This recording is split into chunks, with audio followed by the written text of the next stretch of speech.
आता सुंदर अशी गाडी पळवली उतरवलीकरांच्या सैतानची गाडी, त्याबद्दल श्रीकांत भाऊ शेटे यांच्याकडून ड्रायव्हरसाठी 500 रुपयाचं बक्षीस आहे. गाड्या सुटल्या गट क्रमांक या मैदानातला 30 सुटला आणि 30 मध्ये लढत चालू आहे. गोल होतोय सीमीला पात्र.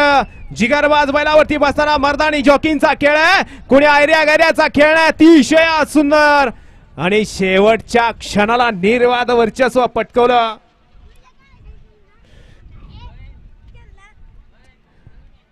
एकोणतीस मध्ये सुंदर अशी गाडी पळाली. उतरवली रामसवाडीकरांचा सैतान पळाला.